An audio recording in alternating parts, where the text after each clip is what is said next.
हमारे परिवार की बहुत बुरी हालत बन गई थी। जैसे ही हमने अपने भाई के बारे में सुना तो हमें बहुत दुख हुआ। आदिल क्या करता था, कितने पैसे कमाता था? यही दिन का 300 रुपया कमा लेता था। और क्या काम करता था? यही घोड़े चलाता था, मजदूरी करता था। कई लोग बता रहे हैं कि उस दिन आपकी बड़ी बहन ने मना किया आदिल को कि मत जाओ। जी, बोलने लगा कि आज जाऊंगा, मुझ में इतनी हिम्मत ही नहीं है काम करने की। आज जाऊंगा, कल घर बैठूंगा, कल नहीं जाऊंगा। जब हमने सुना तो वो अपनी जान ही खो बैठा। तो फिर परिवार को अब आप कैसे संभाल रही हैं? आदिल अब आपके बीच में नहीं है, लेकिन उसने उस कश्मीरियत को जिंदा रखा है। उसने उन 25 लोगों की जान जाने के बाद अपनी जान देकर के उन आतंकियों की बंदूक छीनने की कोशिश की, जैसी बात निकल करके सामने आ रही है, ताकि वो और लोगों को न मार सके। वो पता नहीं है कि वो कौन थे, क्या थे, किन्होंने मारा उसको। लेकिन हाँ, सुनने में ये आता है कि वो बंदूक छीन रहा था तो उसको किसी ने गोली मार दी। 3 गोलियां उसके सीने में लगी, एक उसके गले में लगी। जी। कहाँ कहाँ गोलियां लगी थी? शायद एक यहाँ पे लगी थी, एक यहाँ और एक यहाँ पे लगी थी। 3 गोलियां लगी थी उसको। जी। माता पिता को आप कैसे संभाल रही हैं? कैसे संभालूं, अब क्या करूं, अब संभालना ही। इन आतंकियों के लिए क्या कहना चाहेंगी जिन्होंने आपके भाई को आपसे छीन लिया? इनको भी ऐसे ही होना चाहिए जैसे मेरे भाई को किया। इन लोगों ने 3 गोलियां मारी, क्या करेंगे?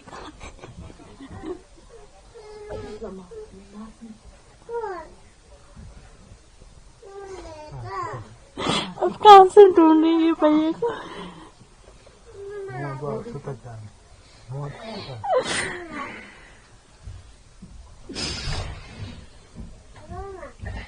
बहुत प्यार करता था वो मेरे से। जब कहीं निकलता था तो पहले मुझे बुलाता था, असमत मैं जाऊंगा, ये करूंगा, वो करूंगा, कुछ लाना है आपके लिए, बच्चे कहाँ हैं, बच्चों को दिखाए, ये करेंगे, वो करूंगा, बच्चों के लिए कुछ लाऊंगा। अब कौन ला के देगा हम लोगों को? क्या करूं? और ये एक बंदा था जिड़ा मेरे लिए कमा कांदा, और कौन था? क्या करूं हम? ए भी बूढ़ा, मैं भी बूढ़ी, ये बीमार था, इसको वही आशा दवा शवा आन का देना, क्या करा? और कौन आनसी, कौन देसी?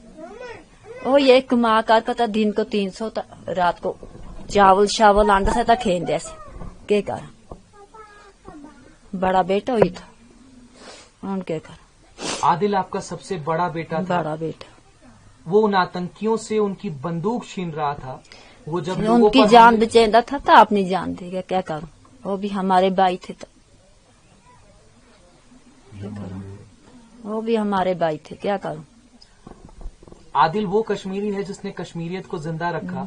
उन तमाम लोगों के बीच में वो उन आतंकियों से लड़ रहा था ताकि वो उनकी जान बचा सके। हाँ, उसकी आपको कैसे खबर मिली कि आपका बेटा अब इस दुनिया में नहीं है? असा को खबर मिली, फोन कर फोन ही नचाया का। शाम को 10 बजे पता लगा जो उसमें गोली आ गई। हमें कम से कम 6 बजे पूरी ये खबर मिली, जब हमारे बेटा और मेरे चचेरे भाई वहाँ पहलगाम में गए, हॉस्पिटल में गए, और वहाँ से इन्होंने देखा तो वहाँ तब हमको खबर मिली कि ये अब इस दुनिया में नहीं रहे। उन्होंने बोला हमको, जो यहाँ से उधर इसको ढूंढने के लिए गए थे। आप परिवार के सबसे बड़े हैं। हाँ जी। आपका बेटा इस पूरे परिवार को चलाता था, अब वो आपके बीच में नहीं है, कैसे संभाल रहे हैं आप अपने परिवार को? अभी बाद में देखेंगे क्या होगा। अभी इसी गांव में हम मुब्तला है, यही गांव है, अभी यही परेशानी है। देखेंगे बाद में क्या होगा। अगर कोई इंसाफ मिला या कोई न कोई बहाना मिला तो कुछ होगा। आदिल इंशाअल्लाह इतना बहादुर था कि वो जब आतंकी अंधाधुंध गोलियां चला रहे थे, कश्मीरियत को शर्मसार कर रहे थे, तब आपका बेटा आदिल उनकी बंदूकें छीन रहा था, उन बुज़दिलों से लड़ रहा था।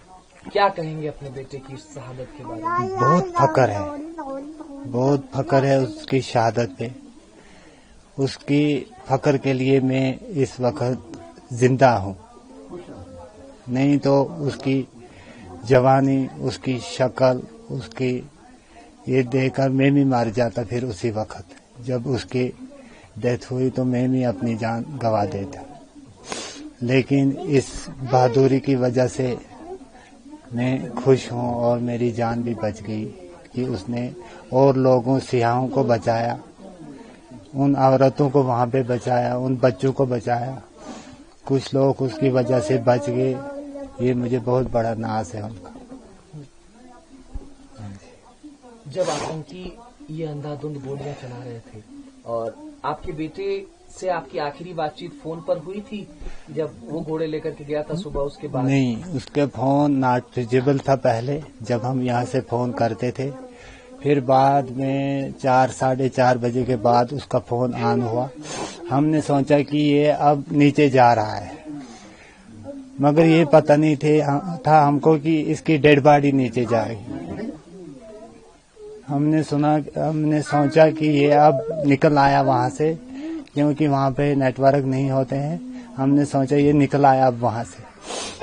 तो जब बाद में हम इंतजार करते रहे, जब शाम भी हो गई तो ये नहीं आया, तो फिर हम इस पूरे गम में मुब्तला हो गए। तमाम लोग इस बात को कह रहे हैं कि जब वो गोलियां चलाने से पहले वो लोगों का धर्म पूछ रहे थे, उनका नाम पूछ रहे थे। आदिल से भी पूछा गया होगा, आदिल ने कहा होगा कि मैं मुसलमान हूँ, लेकिन उसने बंदूक छीनने का प्रयास किया, उसने उन तमाम सैलानियों की जान बचाने की कोशिश की, इसलिए उसको मौत के घाट उतार दिया आतंकी। जनाब, वो तो वहाँ की खबर वही है, लेकिन सुनने में आता है कि उसने उन सैयाह जो उसके साथ थे, जब वो उसका हस्बैंड गिरा गोली से तो उसकी वाइफ भी उस पर गिर पड़ी, तो बाद में इसने उठा के खड़ा करके और उनको कहने लगा कि आप इन बेगुनाहों को क्यों मार रहे हो। ये सुनने में आया है, उन बेगुनाहों को क्यों मार रहे हो। ऐसे में उसका हमला उनके साथ हो गया, जिसमें उन्होंने उसको गोली लगा के 3 गोलियां लगा के मार दिया। ये जो लॉन्च पैड्स हैं पाकिस्तान में, जहां से ये नापाक हरकतें निकल करके सामने आती हैं, हिंदुस्तान के माथे कश्मीर को छलनी करने का प्रयास करते हैं, आप जैसे पिता और माता जी की कोख को सूनी करने का प्रयास ये आतंकवादी करते हैं। इन आतंकियों पर क्या कार्रवाई होनी चाहिए? आपकी सरकार से क्या मांग है? ऐसी मांग है कि ऐसी इनकी कार्रवाई करनी चाहिए। जैसे हमारे बच्चे पर इन्होंने कुछ नहीं देखा तो हम उन पर क्या देखेंगे। इनको कड़ी सी कड़ी सजा मिलनी चाहिए, इनको पूरे मौत के घाट उतारना चाहिए। जब हम यहाँ से गए, फिर आदिल की जो बॉडी है रिकवर करने हम श्रीनगर पहुंचे। वहाँ पे एक लेडी थी, टूरिस्ट लेडी थी, तो वो वहाँ पे बहुत ज्यादा रो रही थी। तो मैंने उनको बोला सिस्टर कोई बात नहीं है, मेरा भी भाई है इसमें, मेरे भी भाई की डेड बॉडी है। तो फिर उसने बोला कि मतलब मेरे पापा हैं।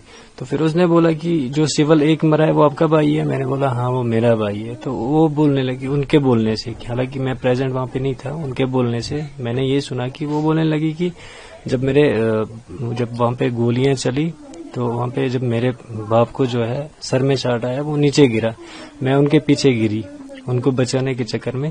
तो ये एक लड़का है जो वहां से मतलब भाग के आया और इसने मुझे बाजू से पकड़ा और वहां से निकालने की कोशिश की। ठीक है, उसके बाद क्या हुआ कि इसने जो मतलब अटैकर्स थे जिन्होंने अटैक किया, उनको ये बोलने लगा कि ये अगर मतलब तुम इनको क्यों मार रहे हो, ये जो बेगुनाह लोग हैं, तुम बेगुनाह लोगों को क्यों मार रहे हो। उस वजह से फिर क्या है कि उन्होंने उसके सीने में 3 गोलियां मारी थी। मैंने खुद देखा, एक उसके यहाँ पे गोली लगी थी, एक यहाँ पे, एक यहाँ पे, और उसकी जो ये बाजू है, ये पूरी जो है ना मतलब बाजू खत्म हुई थी।